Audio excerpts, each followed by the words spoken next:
दोस्तों बहुत बहुत स्वागत है आप सभी लोगों का इस अमेजिंग से सेशन के अंदर। और इस सेशन में मैं आपको बताने वाला हूं कि कैसे आप लोगों को यहाँ पे लॉ के आंसर्स को प्रेजेंट करना है, कैसे आपने लॉ के आंसर्स को लिखना है। ये सेशन को सीए फाउंडेशन वाला बच्चा या सीए इंटर वाला बच्चा दोनों इसे देख सकते हैं। एब्सोल्युटली मतलब कोई टेंशन की बात इसके अंदर नहीं है, दोनों बच्चा इसको देख सकता है। राइट, चलो अब अगर मैं बात करूं आपके साथ तो आपको कैसे, सबसे पहली बात तो इंस्टीट्यूट हमें दो प्रकार के सवाल पूछती है। एक होता है जो केस बेस्ड सवाल होते हैं और दूसरा होता है जिसमें डायरेक्ट क्वेश्चन आपसे पूछे जाते हैं। सीधा आपको बोल दिया जाता है कि इसके ये बताइए या ये प्रोविजन को एक्सप्लेन कीजिए या ये प्रोसीजर को एक्सप्लेन कीजिए या डिबेंचर होल्डर के बारे में बताइए या फीचर्स ऑफ कंपनी के बारे में बताइए। ऐसे आपको डायरेक्ट सवाल डाले जाते हैं। और दूसरे केस बेस्ड सवाल होते हैं। केस बेस्ड सवाल की मतलब केस बेस्ड सवाल की खास बात क्या होती है, केस बेस्ड सवाल के अंदर आपको है ना बेटा यहाँ पे कथा कहानी बताई जाती है। ऐसा लाइक लिटरली बहुत सारी चीजें होती है उसके अंदर। एंड देन फिर उसके बाद कहते हैं कि इसमें से एक्सप्लेन करो करके क्या होना चाहिए या इसमें से एक्सप्लेन करो क्या कैसे आपका प्रोविजन फिट बैठता है। तो ऐसे अलग अलग तौर तरीके होते हैं जिसकी मदद से आपको सवाल पूछा जाता है। राइट, तो अगर आपको केस बेस्ड सवाल आते हैं तो आप इस आंसर्स को कैसे प्रेजेंट करोगे। सबसे पहले आपने एक्ट एप्लीकेबल लिखना है। मान लीजिए अगर कोई केस स्टडी आपको देके रखी है तो उस केस स्टडी के ऊपर कौन सा एक्ट एप्लीकेबल हो रहा है ये आपको चेक करना है। और उस एक्ट में आप जैसे मान लीजिए जो भी आपको सेक्शन है वो सेक्शन नंबर डाल दीजिएगा और जो भी रिस्पेक्टिव एक्ट है जैसे इंडियन कॉन्ट्रैक्ट एक्ट है या कंपनीज एक्ट है वो कंपनीज एक्ट का आप नाम लिख दीजिए। अब मैं आपको एक चीज कह देता हूं कि अगर आपको सही सेक्शन आता है तभी आप वहां पे सेक्शन नंबर लिखेगा। अननेसेसरी आपको सेक्शन आता नहीं तो जबरदस्ती लिखना बोल के लिख रहे, ऐसी हरकतें नहीं करना है अपने को। ठीक है, क्या होता है जब इंसान गलत सेक्शन लिखता है वो दो चीजें सामने वाले को बताता है कि मेरे को सही सेक्शन भी पता नहीं है और मेरे को गलत सेक्शन भी पता नहीं है। समझना, अगर मैंने सेक्शन 10 डाला जबकि सेक्शन 12 होना चाहिए था तो मेरे को सब सही सेक्शन आता नहीं है और मुझे सेक्शन 10 भी तो नहीं आता क्योंकि मैं गलत कोट कर रहा हूं ना। मैं आप सोच के देखिए, तो एक्ट एप्लीकेबल आपको सबसे पहला पॉइंट यहां पे लिखना होता है। दूसरा, फिर दूसरी चीज आप जो डालोगे उसे कहा जाता है प्रोविजंस। क्या कहा जाता है बोलो जल्दी से, प्रोविजंस कहा जाता है।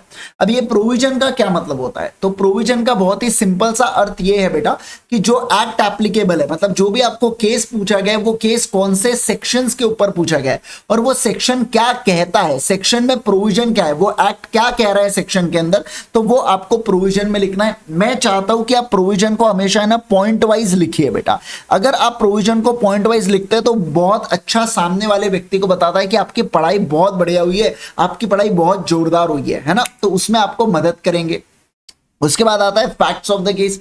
फैक्ट्स ऑफ द केस में आपने क्वेश्चंस को प्रेजेंट करना है, शॉर्ट में आप क्वेश्चन को लिखिए और आखिरी में कंक्लूजन आपको देना है। क्वेश्चन में जो सवाल पूछा है और जो प्रोविजन लग रही है उसके हिसाब से आपको कंक्लूजन यहाँ पे ड्रॉ करना होता है। जैसे मान लीजिए आपको दिया जाएगा कि 4 डायरेक्टर्स थे, 4 डायरेक्टर रोड से बेटा ट्रैवल कर रहे थे, पुणे से मुंबई जा रहे थे, एक्सीडेंट हो गया और सबकी डेथ हो गई, तो कंपनी चलेंगी या बंद होंगी। तो प्रोविजन में आप ऊपर डालोगे कि as per the above facts या as per the above facts and provision applicable to it, और आप कंक्लूड करोगे कि क्योंकि कंपनी के अंदर परपेचुअल सक्सेशन होता है तो कंपनी कभी बंद नहीं हो सकती। ये सारी चीजें आपको कंक्लूजन के अंदर डालना होता है, आपको कंक्लूजन देना होता है। अब अगर आपको डायरेक्ट सवाल आते हैं तो डायरेक्ट सवाल में फैक्ट्स और कंक्लूजन का सवाल ही नहीं उठता, सीधा एक्ट एप्लीकेबल डालो और प्रोविजन डालो। और कुछ करने की जरूरत है क्या, और कुछ चीज करने की जरूरत नहीं है, इस चीज का अपने को ध्यान रखना है, बराबर है ना। तो ये सिर्फ 2 में कंक्लूड कर देंगे। एक बात और मैं बता देता हूं आपको कि ये जो फैक्ट्स है ना बेटा, ये फैक्ट्स काफी ऑप्शनल चीज है, डिपेंड करता है आपको एग्जाम के ऊपर। अगर मान लीजिए 4-5 सवाल आपके बचे हुए और बहुत कम समय बचा हुआ है तो अब क्या आप यहाँ पे फैक्ट्स डालोगे क्या, नहीं। फैक्ट्स प्रेजेंटेशन को ज्यादा बेहतर करता है ना। इसके कोई एडिशनल मार्क्स हो सकता है इंस्टीट्यूट आपको ना दे, लेकिन ये प्रेजेंटेशन को बहुत बढ़िया कर दे रहा है। तो ऐसे इसमें आपने क्या करना है, फैक्ट्स को केवल तभी डालिएगा, सुनना बात को, जब आप पहले से अच्छी स्पीड वीड रखे हो। तो आखिरी में कम समय है तो फैक्ट्स को आप थोड़ा सा ऑप्शनल की तरह ट्रीट कर सकते हो क्या, बिल्कुल बिल्कुल आप फैक्ट्स को ऑप्शनल की तरह ट्रीट कर सकते हो, ऐसा मैं कह सकता हूं। राइट, तो फैक्ट्स को आप यहाँ पे ऑप्शनल की तरह रख सकते हो, कोई टेंशन की बात इसके अंदर नहीं है।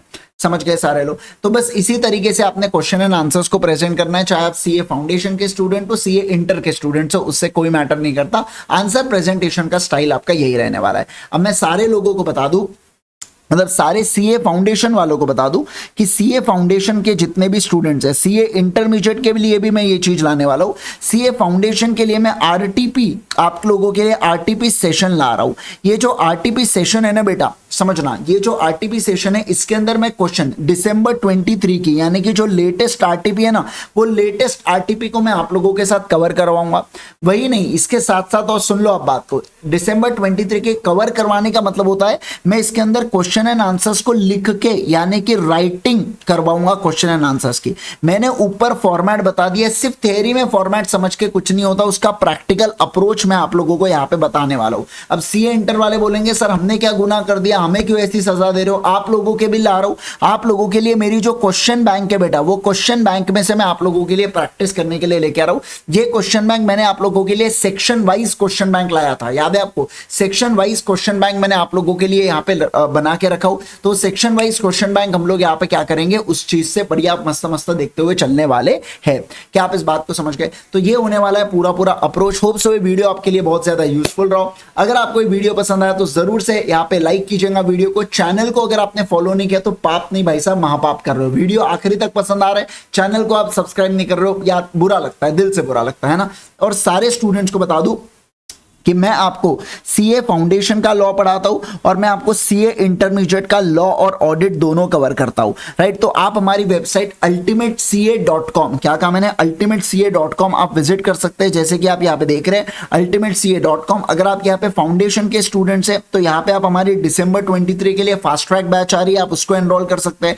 या अगर आप मेरे सीए इंटरमीडिएट के स्टूडेंट्स हैं या कोई आपके जान पहचान में May 24 वाले स्टूडेंट्स हैं, तो ऐसे कि इसके अंदर मेरा यहाँ पे May 24 के लिए भी लॉ यहाँ पे आ रहा है, तो आप यहाँ पे देख सकते हैं कॉर्पोरेट एंड अदर लॉज में आपको यहाँ पे लॉ के कोर्स दिखने नजर आना चालू हो जाएंगे, right. Thank you so much once again everyone, bye bye, take care, अपना और अपनों का ध्यान रखिए बेटा, और बढ़िया से पढ़ते रहिए, अच्छे से पढ़ते रहिए। मिलते हैं नेक्स्ट सेशन के अंदर, सी यू ऑल, बाय।